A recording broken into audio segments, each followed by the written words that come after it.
బాబాయ్ నమస్తే, ఏం పేరు? నమస్తే, నా పేరు సుబ్బారావు. సుబ్బారావు మల్కాజ్గిరినా? ఏంటే ఉంటున్నావా? ఈయన ఉంటాం 30 ఏండ్ల. 30 ఏళ్ళ? నాది ఖుద్దు నిజామాబాద్. 30 ఏండ్ల ఈడ నా పానీపూరి బండ్లు ఉన్నాయి ఇక్కడ. అక్కడ ఉంటావా? పానీపూరి బండి మందేనా? ఓకే. కాదు బాబాయ్, ఇప్పుడు మరి తెలంగాణలో జిహెచ్ఎంసీ ఎన్నికలు జరుగుతున్నాయి, రాబోతున్నాయి త్వరలో. మరి ఇక్కడ బీజేపీకి అవకాశం ఉంటుందా, బీఆర్ఎస్కి అవకాశం ఉంటుందా, కాంగ్రెస్కి అవకాశం ఉంటుందా, ఎలాగా?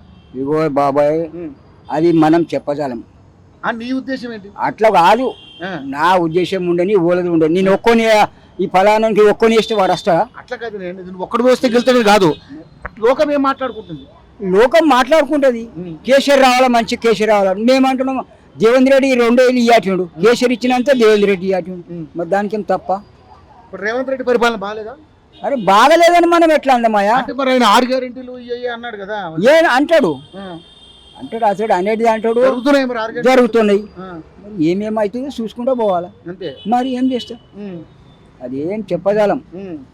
ఇప్పుడు పరిపాలన 10 ఏళ్ళు కేసీఆర్ చూసారే, ఇప్పుడు ఈయన ఇప్పుడు రేవంత్ రెడ్డి వచ్చిండు మంచిగా చేసుకుంటే మరి రాస్తాడు.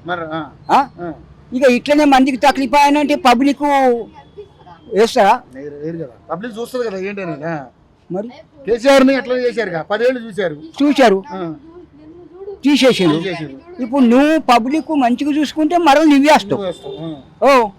ఇక పబ్లిక్ తక్లీఫ్ చేస్తేవి గుంజేసి తోకబట్టి పబ్లిక్ చేతిలో ఉన్నది. నీ చేతులు లేదు, నా చేతులు లేదు. మరి ఇప్పుడు బీజేపీ కూడా ఉంది కదా, ఎట్లుంటది? ఇక బీజేపీ ఏం చెప్పదాం. బీజేపీ మా తెలంగాణలో రాదు. పక్కన అదేంటి మరి దేశంలో మొత్తం బీజేపీ ఉంది ఉండని. బీజేపీ గెలిచిండా లాస్ట్ టైం రేవంత్ రెడ్డి వీళ్ళందరూ కేసీఆర్ వాళ్ళందరూ కూడా ఆయనకి సీట్ ఇచ్చారు. బీజేపీ గెలిచిందా? స్వతంత్రం గెలిచిందా? మరి ఇప్పుడు 48 సీట్లు లాస్ట్ టైం బీజేపీకి వచ్చింది. ఇక్కడ కార్పొరేటర్ ఈ బీజేపీ ఇక్కడ రాదే మన తెలంగాణలో. అదేంటి ఇప్పుడు మీ ఈటల రాజేందర్ ఇక్కడ బీజేపీనే కదా ఉన్నాడు. వచ్చిందా?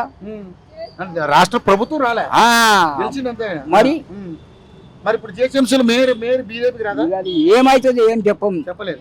మన తెలంగాణలో అయితే బీజేపీ గ్యారంటీ లేదు. మరి ఎవరికి ఉంటుంది గ్యారంటీ? నీ అభిప్రాయం చెప్పు. ఎవరు? నేను అంటున్నా కదా, దేవేంద్ర రెడ్డి మంచిగా చేసి పబ్లిక్ మంచిగా చూసుకుంటే ఇంకా రేవంత్ రెడ్డికి వస్తాయి, లేదంటే తక్లీఫ్ ఇస్తే అంతే.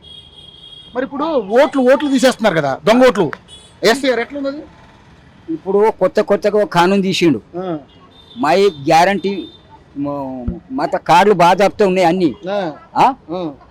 ఇక అవి నడువై ఇప్పుడు కొత్త తీయాలా, ఇవి పాన్ ఇయ్యాలా, ఆ పాన్ల నింపాలా, అవి మీది పంపించాలా అంటే అది కన్ఫ్యూజ్ చేయాలి. ఇవి అన్ని ఎందుకయ్యా?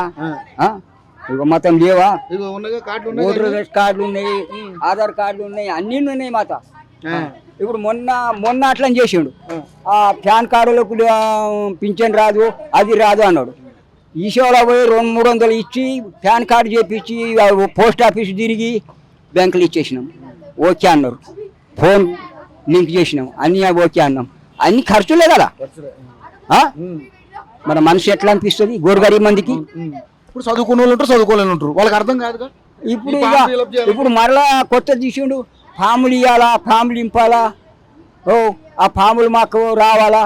ఓడున్నాడు, ఓడి చచ్చిండు అక్కడ తెలియదా? మరి అదే ఆ దొంగ ఓట్లు ఎలా చనిపోయిన వాళ్ళు అన్ని లెక్కలు వేయడం కోసం ఈ సర్రు మరి ఇవ్వట్లేం కదా.